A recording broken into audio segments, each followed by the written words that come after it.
نحمدہ ونصلی ونسلم علی رسولہ الکریم اما بعد فاعوذ باللہ من الشیطان الرجیم بسم اللہ الرحمن الرحیم ان اللہ وملائکتہ یصلون علی النبی یا ایہا الذین آمنوا صلوا علیہ وسلموا تسلیما اللہم صلی علی سیدنا ومولانا محمد معدن الجود والکرم وآلہ واصحابہ وبارک وسلم صلاۃ وسلاما علیک یا سیدی یا رسول اللہ وعلی آلک واصحابک یا سیدی یا حبیب اللہ صلی اللہ تعالی علیہ وسلم فہو الحبیب الذی ترجى شفاعته لكل حول من الاحوال مقتحم یا رب بالمصطفى بلغ مقاصدنا واغفر لنا ما مضى یا واسع الکرم یا رب صلی وسلم دائما ابدا علی حبیبک خیر الخلق کلہم صلی اللہ تعالی علیہ وسلم۔ حمد و صلاۃ والسلام کے بعد آج جو حدیث پاک درس کے حوالے سے منتخب کی گئی ہے وہ غیبت سے متعلق ہے، غیبت کی حرمت سے متعلق ہے۔ اور غیبت ایک ایسی بیماری ہے کہ جو معاشرے میں بہت زیادہ عام ہے، اور بعض اوقات انسان جان بوجھ کر اور بعض اوقات انجانے میں اپنے کسی دوسرے مسلمان بہن بھائی کے لیے ایسے کلمات وہ ادا کرتا ہے، ایسے الفاظ وہ ادا کرتا ہے کہ اگر وہ الفاظ اس کے سامنے ادا کیے جائیں تو اسے ناگوار گزرے، اس کو وہ سن کر تکلیف ہو۔ اسی کو غیبت کہا جاتا ہے شریعت میں۔ ایک ہے غیبت، ایک ہے بہتان، اور ایک ہے چغلی۔ یہ بہت عام ہمارے معاشرے میں یہ برائیاں بہت عام ہیں، اور ہم انہیں معمولی سا سمجھ کر نظر انداز بھی کر دیتے ہیں، اور معمولی سمجھ کر بہت زیادہ دوسرے کی غیبت کرنا، کسی پر ناجائز جھوٹا بہتان لگانا، بہتان کہتے ہی جھوٹ کو ہیں، یا کسی کی چغلی کرنا۔ علامہ امام زبیدی علیہ الرحمہ تحریر فرماتے ہوئے فرماتے ہیں کہ جب کوئی شخص کسی غائب انسان کی جو اس کے سامنے موجود نہیں ہے اس کا عیب بیان کرے، یا اس کے متعلق کوئی ایسی بات بیان کرے کہ جسے وہ سن کر غمزدہ ہو، اور اگر اس انسان میں وہ عیب ہے کہ جو اس کی غیر موجودگی میں اس سے متعلق جو الفاظ ادا کیے گئے ہیں تو یہ غیبت ہے، کیونکہ اسے ناگوار گزرا، تکلیف ہوئی، تو یہ غیبت ہے۔ اور اگر وہ برائی یا وہ غیبت جو اس میں موجود نہیں ہے، اس کی اگرچہ غیر موجودگی میں اس پر کسی نے کچھ کلمات اس کے لیے کہے ہیں، اور وہ برائی اس میں موجود نہیں ہے، وہ عیب اس میں موجود نہیں ہے، تو اس نے جھوٹ کہا، اور جھوٹ کو شریعت میں بہتان کہا جاتا ہے۔ تو ایک غیبت ہو گئی، دوسرا کسی میں کوئی عیب نہ ہو اور پھر اس کے لیے وہ بات کہی جائے تو یہ بہتان ہے۔ اور تیسرا ہے چغلی۔ اور غیبت تو یہ ہے کہ غیبت جو ہے وہ پس پشت ہوتی ہے، سامنے نہیں کی جاتی اکثر طور پر۔ اور قرآن میں بھی اللہ تبارک و تعالی نے فرمایا کہ وَلَا يَغْتَبْ بَعْضُكُمْ بَعْضًا، کہ تم کوئی کسی شخص کے پیٹھ پیچھے کسی کی برائی کو بیان نہ کیا جائے، تو اس کو قرآن نے بھی منع فرمایا ہے۔ تو چغلی کی تعریف کرتے ہوئے علماء کرام بیان فرماتے ہیں کہ چغلی یہ ہے کہ کسی فساد پیدا کرنے کی نیت سے، کسی میں آپس میں جھگڑا پیدا کرنے کی نیت سے بعض کی باتیں بعض دوسرے کو پہنچانا۔ مطلب دو شخص ہیں اور ایک کی بات اس وجہ سے کہ آپس میں لڑائی ہو، ان کا آپس میں جھگڑا ہو، آپس میں ایک دوسرے کے لیے نفرتیں پیدا ہوں، آپس میں ایک دوسرے کے لیے قدورتیں پیدا ہوں، تو ایک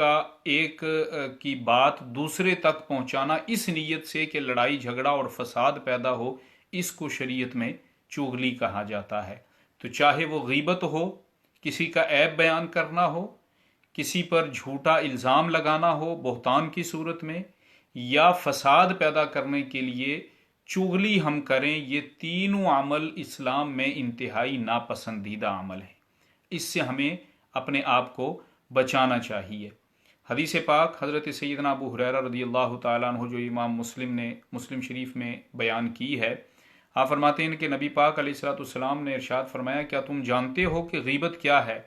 صحابہ نے عرض کیا، یا رسول اللہ صلی اللہ تعالیٰ علیہ وسلم، اللہ اور اس کا رسول خوب جانتے ہیں کہ غیبت کیا ہے۔ آپ نے فرمایا کہ غیبت یہ ہے کہ تم اپنے اس بھائی کے عیب کا ذکر کرو جس کا ذکر اس کو ناپسند ہو۔ اور عرض کیا گیا، یا رسول اللہ صلی اللہ علیہ وسلم، یہ بتائیے کہ اگر اس میرے بھائی میں وہ عیب موجود ہو جس کا ہم ذکر کر رہے ہیں، پھر بھی میں ذکر کروں تو کیا یہ بھی غیبت ہوگی؟ تو آپ صلی اللہ تعالیٰ علیہ وسلم نے ارشاد فرمایا، اگر تم نے وہ عیب بیان کیا جو اس میں موجود ہے تبھی تو وہ غیبت ہے، اور اگر وہ عیب بیان کیا ہے کہ جو اس میں موجود ہی نہیں ہے وہ غیبت نہیں ہے، وہ تو تم نے اس پر الزام لگایا ہے، بہتان لگایا ہے۔ تو دونوں صورتوں میں امام الانبیاء صلی اللہ تعالیٰ علیہ وسلم نے ہمیں منع فرمایا، اگر کسی میں کوئی عیب ہے تو اس عیب کی پردہ پوشی ہمیں کرنی چاہیے، اس عیب کو چھپانا چاہیے۔ اور ایک حدیث پاک میں سرکار دو عالم علیہ الصلوۃ والسلام نے ارشاد فرمایا کہ تم اگر اپنے کسی مسلمان بھائی بہن میں کوئی عیب ہے، تم اس عیب کو چھپاتے ہو تو اللہ تبارک و تعالی قیامت کے دن تمہارے عیوب کی پردہ پوشی فرمائے گا۔ اللہ کریم قیامت کے دن تمہارے عیبوں پہ پردہ پوشی کرے گا۔ وہ ستار العیوب ہے، اس کی صفت ستار ہونا ہے۔ تو اللہ کریم اس دنیاوی اعتبار سے کسی مسلمان بھائی کا عیب چھپانے سے، اس کا عیب بیان نہ کرنے کی وجہ سے، اس کے بدلے اور اجر کے طور پر خالق کائنات قیامت کے دن ہمارے عیبوں پہ پردہ پوشی فرمائے گا، ہمارے عیوب کو چھپائے گا۔ تو آج اگر ہم کسی کا عیب بیان کر رہے ہیں، ایسا نہ ہو کہ کل ہمارے عیب قیامت کے دن کھل جائیں حشر کے میدان میں۔ آج تو ہم اگر کسی کا کوئی عیب بیان کریں گے، کسی کے سامنے کسی کی غیبت کریں گے، تو وہ چند لوگوں کو معلوم ہوگا، سینکڑوں لوگوں کو معلوم ہوگا، ہزاروں لوگوں کو معلوم ہو جائے گا، لاکھوں لوگوں کو بولے گا۔ ہمارے عیبوں کو کھول دیا قیامت کے دن میدان حشر میں ساری امتوں کے سامنے، اللہ نے ہمارے عیبوں کو کھول دیا، تو وہ تو لا تعداد مخلوق وہاں موجود ہوگی۔ کتنوں کے سامنے اللہ تبارک و تعالی ہمارے عیبوں کو اگر کھول دے گا تو شرمندگی ہے، ندامت کا وہ مقام ہوگا۔ تو اللہ تبارک و تعالی نے اس اور نبی پاک علیہ الصلوۃ والسلام نے شریعت میں، قرآن حکیم میں خالق کائنات نے بھی، اور احادیث طیبات میں سرکار دو عالم صلی اللہ تعالیٰ علیہ وسلم نے بھی ان باتوں سے، ان برائیوں سے ہمیں بچنے کی ترغیب فرمائی ہے، تعلیم فرمائی ہے، چاہے وہ غیبت ہو، چاہے وہ بہتان ہو، اور چاہے وہ چغلی ہو۔ قرآن حکیم سے متعلق جیسے میں نے عرض کیا کہ کتنا سخت حکم قرآن نے بیان فرمایا غیبت کرنے والوں سے متعلق۔ اللہ تبارک و تعالی فرماتا ہے سورہ حجرات میں، یا ایھا الذین آمنوا لا یسخر قوم من قوم عسى ان یکونوا خیرا منہم ولا نساء من نساء عسى ان یکن خیرا منہن، کہ اے ایمان والو، مردوں میں کوئی گروہ جو ہے وہ دوسرے مرد گروہ کا مذاق نہ اڑائے، اور ہو سکتا ہے کہ مردوں میں سے جس کا تم مذاق اڑا رہے ہو وہ مردوں کے گروہ میں تم سے بہتر ہو۔ نہ عورتیں اپنے دوسرے کسی عورتوں کے گروہ کا مذاق اڑائیں، ہو سکتا ہے کہ وہ عورتوں کا گروہ تمہاری جو عورتیں مذاق اڑا رہی ہیں ان سے وہ بہتر ہو۔ وَلَا تَلْمِزُوا أَنفُسَكُمْ وَلَا تَنَابَزُوا بِالْأَلْقَابِ، اور ایک دوسرے کو عیب نہ لگاؤ، نہ ایک دوسرے کو برے القاب سے پکارو، اور بئس الاسم الفسوق بعد الایمان، ایمان کے بعد فسق کہلانا کتنا برا نام ہے۔ تو یہ اللہ تبارک، وَمَن لَّمْ يَتُبْ فَأُولَٰئِكَ هُمُ الظَّالِمُونَ، اور جو توبہ نہیں کرتے اللہ فرماتا ہے کہ وہ ظالموں میں سے ہیں۔ پھر اللہ نے آگے حدیث پاک میں ارشاد، اللہ تبارک و تعالیٰ نے آیت قرآن حکیم کی آیہ مقدسہ میں بیان فرمایا، یا ایھا الذین آمنوا اجتنبوا کثیرا من الظن ان بعض الظن اسم ولا تجسسوا ولا یغتب بعضکم بعضا، اے ایمان والو بہت گناہوں سے بچو،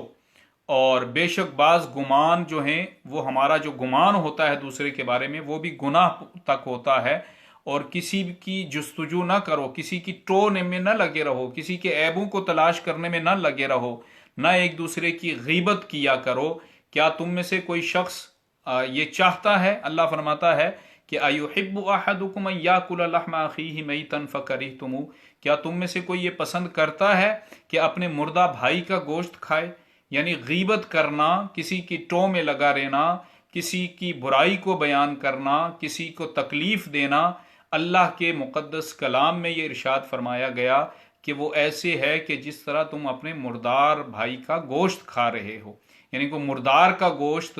کھانا اتنا برا ہے، اتنا برا اللہ تبارک و تعالی نے ان غیبت جیسے، عیب جیسے اور کسی کی ٹو میں لگے رہنے سے اور کسی کی برائی اور کسی پر بہتان لگانے کے جو ہیں وہ اس گناہ کو اس کے برابر قرار دیا ہے۔ اور تم انتہائی سے، اللہ فرماتا ہے کہ ولا ایحب احدکم ان یاکل لحم اخیہ میتا فکرہتموہ، پھر آگے اللہ ارشاد فرماتا ہے جواب دیتے ہوئے کہ تم اسے ناپسند کرتے ہو کہ تم اپنے مردار بھائی کا گوشت کھاؤ۔ تو کسی کی غیبت کرنا بھی اپنے مردار بھائی کے گوشت کھانے کی مثال کی طرح ہے، لہٰذا اس سے اپنے آپ کو بچا کر رکھو، اور واتقوا اللہ، اللہ سے ڈرتے رہو، ان اللہ تواب الرحیم، بے شک اللہ تبارک و تعالی توبہ کو قبول فرمانے والا اور رحم فرمانے والا ہے۔ اگر کسی میں یہ برائی ہے، غیبت کرنے کی، کسی کے عیبوں کو بیان کرنے کی، کسی کی ٹو میں لگے رہنے کی، تو اس کو اپنے اس گناہ سے اللہ کی بارگاہ میں توبہ کرنی چاہیے، کیونکہ یہ عام بیماری ہے ہمارے معاشرے میں، یہ عام چیز ہے، ہم اسے معمولی سمجھتے ہیں۔ دو آدمی اگر بیٹھے ہیں تو تیسرے کی غیبت کرنا شروع کر دیتے ہیں، کہیں چار آدمی بیٹھے ہیں تو جو وہاں موجود نہیں ہے اس کی غیبت کرنا شروع کر دیتے ہیں، کبھی کسی پر ہم بہتان اور الزام لگانا شروع کر دیتے ہیں بغیر کسی تحقیق کے۔ تو یہ ایسی بیماری، چغلی شروع کر دیتے ہیں، ایک سے ملے تو دوسرے کی چغلی لگانا شروع کر دی فساد کی نیت سے، ان کے آپس میں اختلاف پیدا کرنے کی وجہ سے، ان میں آپس میں جھگڑا کرانے کی وجہ سے۔ قرآن کا تو یہ حکم ہے انما المؤمنون اخوۃ فاصلحوا بین اخویکم، کہ ایمان والو تم آپس میں بھائی بھائی ہو، ایک دوسرے کی اصلاح کی کوشش کرو۔ دو بھائیوں میں اگر کوئی اختلاف پیدا ہو گیا ہے، کوئی جھگڑا ہو گیا ہے، تو اسے ختم کرنے کی کوشش کرو، اسے مٹانے کی کوشش کرو۔ اور ہمارا رویہ اس کے بالکل برعکس ہے کہ اگر کسی میں کوئی اختلاف پیدا ہو گیا ہے تو ہم اسے ختم کرنے کے بجائے اسے ہوا دینے کی کوشش کرتے ہیں، اور چغلی کی صورت میں اسے ہوا دینے کی کوشش کرتے ہیں، ایک دوسرے کی غیبت بیان کر کے اس کو ہوا دینے کی کوشش کرتے ہیں، ایک دوسرے کی برائیاں کر کے اسے ہوا دینے کی کوشش کرتے ہیں۔ تو یہ انتہائی ناپسندیدہ عمل ہے جو آج ہمارے معاشرے میں رچ بس گیا ہے، اس سے جان چھڑانے کی ضرورت ہے۔ دو عورتیں اگر کہیں مل جائیں گی، آپس میں بیٹھیں گی، تو عورتوں میں کیونکہ باتیں کرنے کا شوق بھی زیادہ ہوتا ہے، عادت بھی زیادہ ہوتی ہے، تو ان کا اور کوئی موضوع نہیں ہے، کسی کی خیر خیریت معلوم کرنے کے بعد، سلام دعا کرنے کے بعد پہلا ان کا پسندیدہ ٹاپک یہ ہوتا ہے، لیڈیز کا، خواتین کا، اور آج کل مرد بھی کسی سے پیچھے نہیں ہیں، ان کا پہلا پسندیدہ ٹاپک یہ ہوتا ہے کہ کسی کی غیبت بیان کی جائے، کسی دوسرے کے بارے میں تبصرہ کیا جائے، کسی کی چغلی کی جائے، کسی پر بہتان لگایا جائے۔ تو یہ بالکل ناپسندیدہ عمل ہے، ہمیں اپنی اصلاح کرنی چاہیے۔ ہو سکتا ہے کہ آج ہم یہاں بیٹھ کر کسی کی غیبت کر رہے ہیں تو کہیں دوسرا کوئی بیٹھ کر ہماری بھی غیبت کر رہا ہوگا، کہیں کوئی دوسرا بھی ہم پر بھی بہتان، آج ہم کسی پر بہتان لگا رہے ہیں تو ہو سکتا ہے اسی وقت کسی اور مجلس میں ہم پر بھی بہتان لگ رہا ہو، ہمارے لیے بھی کوئی پلان بن رہا ہو، ہمارے درمیان بھی اختلاف آپس میں پیدا کرنے کی کوشش کی جا رہی ہو۔ تو جو جیسا کرتا ہے ویسا بھرتا ہے، پھر پلٹ کر اسی کی طرف وہ ساری برائیاں آتی ہیں۔ تو ان چیزوں سے اگر ہم اپنے آپ کو بچائیں گے، اپنی اصلاح کریں گے، تو یقیناً اللہ تبارک و تعالی اس کی برکتیں عطا فرمائے گا۔ حضرت عبداللہ ابن مسعود رضی اللہ تعالیٰ عنہ روایت کرتے ہیں کہ نبی پاک علیہ الصلوۃ والسلام نے ارشاد فرمایا کہ مسلمانوں کی غیبت نہ کیا کرو، اگر کوئی تحفہ، کوئی ہدیہ تمہیں دیتا ہے تو اس ہدیے کو واپس نہ کیا کرو، نہ مسلمانوں کو مارا کرو، نہ انہیں تکلیف پہنچائے کرو۔ اور حضرت ابو حازم رضی اللہ تعالیٰ عنہ بیان کرتے ہیں کہ رسول اللہ صلی اللہ تعالیٰ علیہ وسلم نے کعبۃ اللہ کی طرف دیکھا، بیت اللہ شریف طواف کرتے ہوئے بیت اللہ شریف کی طرف دیکھا اور فرمایا، اے بیت اللہ، اے اللہ کے گھر، تو ہمارے لیے کتنا عظیم ہے، مرحبا، تیری حرمت اللہ تبارک و تعالی نے کتنی بلند کی ہے، تو کتنا عظیم ہے اللہ، لیکن اللہ کے نزدیک مومنین کی حرمت تو تیری حرمت سے زیادہ ہے۔ یعنی بیت اللہ کی حرمت سے زیادہ اللہ کے محبوب علیہ الصلوۃ والسلام نے فرمایا کہ ایک اللہ کے نزدیک ایمان والے کی حرمت زیادہ ہے۔ بے شک اللہ تعالیٰ نے سرکار نے بیت اللہ کو مخاطب کرتے ہوئے اس کے سامنے ارشاد فرمایا کہ اے بیت اللہ، بے شک اللہ نے تیرے متعلق ایک چیز کو حرام کیا، یعنی بیت اللہ میں ہم قتال نہیں کر سکتے، ومن دخلہ کان آمنا، جو بیت اللہ میں داخل ہو گیا اللہ اسے امن عطا فرماتا ہے، سلامتی عطا فرماتا ہے۔ جنگ و جدال قتال ہم کعبۃ اللہ میں بیت اللہ میں اللہ نے حرام قرار دیا۔ سرکار نے فرمایا کہ اے کعبۃ اللہ، ایک چیز کو تجھ میں اللہ نے حرام قرار دیا ہے، اور مومنین سے متعلق اللہ نے 3 چیزوں کو حرام قرار دیا ہے کہ ایک مومن کا خون دوسرے مومن پر حرام ہے، ایک مومن کا مال دوسرے مومن پر حرام ہے، اور اس کے متعلق ایک مومن کی دوسرے سے متعلق بدگمانی کرنا اس پر حرام ہے۔ تو آپ اندازہ کریں حضرات محترم سامعین محترم کہ اللہ تبارک و تعالی نے بیت اللہ شریف سے بھی زیادہ عزت اور عظمت مومنین کے مال، خون اور مومنین سے متعلق بدگمانی سے متعلق سرکار نے بیان فرمائی ہے۔ تو یہ کتنی بڑی فضیلت اللہ نے ایمان والوں کو عطا فرمائی ہے، اور اگر ہم اس فضیلت سے منہ موڑ لیں گے، ان احکامات سے ہم منہ موڑ لیں گے، تو پھر اللہ تبارک و تعالی کی طرف سے آزمائش اور مصیبتیں نازل ہوں گی۔ اور یہ غیبت، جیسے میں نے عرض کیا کہ یہ غیبت کی بیماری، چغلی کی بیماری، بہتان کی بیماری، یہ اتنی زیادہ عام ہو چکی ہے کہ ہماری زبان پر جھوٹ اور بہتان کے علاوہ کوئی چیز نہیں ہوتی۔ ہم اگر کہیں بیٹھ جائیں، 2 آدمی آپس میں مصافحہ کر کے ملاقات کر کے بیٹھیں، مل کر بیٹھ جائیں، تو پھر ہمارا پسندیدہ موضوع اور پسندیدہ ٹاپک دوسرے کی غیبت کرنا ہوتا ہے، اس کی برائیاں بیان کرنا ہوتا ہے، اس کے عیبوں کو تلاش کرنا ہوتا ہے۔ تو یہ انتہائی ناپسندیدہ عمل ہے کہ جو دوزخ کی آگ جو ہے نیکیوں کو کھا جاتی ہے۔ اگر یہ برائیاں، جیسے یہ برائیاں ہیں، تو ان برائیوں کی وجہ سے انسان کی نیکیوں کو جو ہے وہ برائیوں کی آگ جو ہے وہ بھسم کر کے رکھ دیتی ہے۔ اور نبی پاک علیہ الصلوۃ والسلام نے اس سے سختی سے ہمیں منع فرمایا ہے، اور فقہا فرماتے ہیں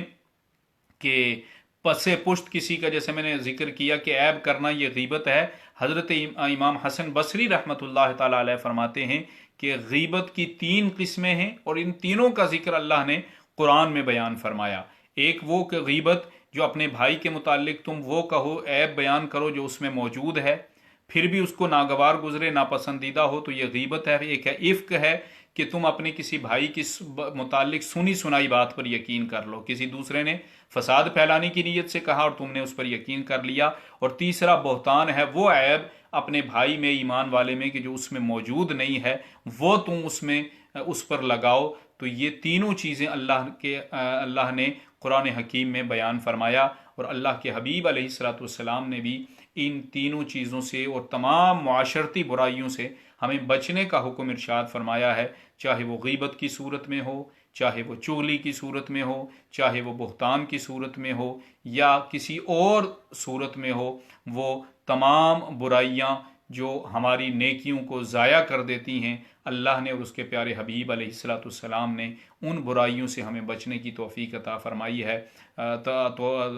بچنے کی تلقین فرمائی ہے۔ اللہ کریم ہمیں بچنے کی توفیق عطا فرمائے۔ اور جیسے میں نے عرض کیا کہ یہ ہمیں اپنی اصلاح کی کوشش کرنی ہے، اور یہ مقصد بھی ہمارا درس و بیان کا یہ مختصر سا سلسلہ اسی لیے ہے کہ کوئی ایک حدیث ایسی ہم سنیں، یا کوئی ایسی نیکی کا پیغام ہم سنیں کہ اس رمضان المبارک کے مقدس مہینے میں، ان بابرکت ساعتوں میں، ان بابرکت لمحات میں اگر ہم اس پر عمل کرنے کی کوشش کریں گے، اپنی اصلاح کرنے کی کوشش کریں گے، تو یقیناً اس ماہ مقدسہ کی برکت سے اللہ تبارک و تعالیٰ ان برائیوں سے بھی محفوظ فرما لے گا، ہمیں اصلاح کی توفیق بھی عطا فرمائے گا، اور آئندہ بچنے کی بھی اللہ تبارک و تعالیٰ توفیق عطا فرمائے گا۔ آج خاص طور پر یہاں ابھی UK میں افطاری کا وقت نہیں ہوا ہے، بہت سے ممالک میں افطاری ہو چکی ہے، تو جہاں افطاری ہو چکی ہے وہاں 10 روزے یقیناً مکمل ہو چکے ہیں، اور یہاں آج 10 رمضان المبارک ہے۔ ام المؤمنین سیدہ خدیجۃ الکبریٰ رضی اللہ تعالی عنہا کا آج یوم وصال ہے۔ کل میں نے عرض کیا تھا کہ انشاءاللہ افطاری کے وقت ہم دعا کے وقت ام المؤمنین رضی اللہ تعالی عنہا کے ایصال ثواب کے لیے ان کی بارگاہ میں کلمات طیبات پڑھ کر دعا کریں گے۔ تو بہت سارے ساتھیوں نے لکھایا ہوا ہے، بہت سارے ساتھیوں نے میسیجز کیے ہیں، آپ بھی جہاں جہاں اس کو سن رہے ہیں اور آپ کے علم میں ہے کہ آج ام المؤمنین رضی اللہ تعالیٰ عنہ کا یوم وصال ہے، تو آپ ایصال ثواب کا اہتمام کیجئے، قرآن خوانی کا اہتمام کیجئے، اور ام المؤمنین رضی اللہ تعالی عنہا کے وسیلے سے آپ اللہ کی بارگاہ میں دعا کریں کہ اللہ کریم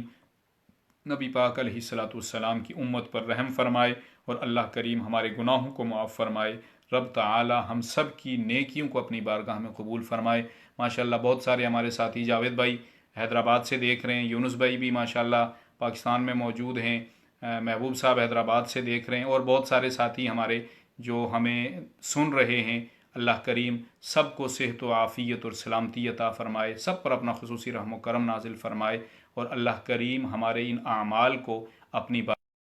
قبولیت عطا فرمائے۔ اپنی دعاؤں میں مجھ گناہگار کو بھی یاد رکھیں، اور تمام امت مسلمہ کے لیے دعا فرمائیں کہ اللہ کریم سب کی پریشانیوں کو دور فرمائے، جو بیمار ہیں انہیں صحت و عافیت عطا فرمائے، اور بالخصوص جو یہ پریشانی اس وائرس کی وجہ سے پوری دنیا میں پھیلی ہوئی ہے، اللہ کریم انسانیت پر اپنا رحم فرمائے، عالم اسلام پر اپنا رحم فرمائے۔ وما علیہ الا البلاغ۔ انشاءاللہ بشرط زندگی اور بشرط صحت کل آپ سے اسی وقت دوبارہ پھر اگلی حدیث پاک کے ساتھ درس کے ساتھ انشاءاللہ ملاقات ہوگی۔ السلام علیکم ورحمۃ اللہ وبرکاتہ۔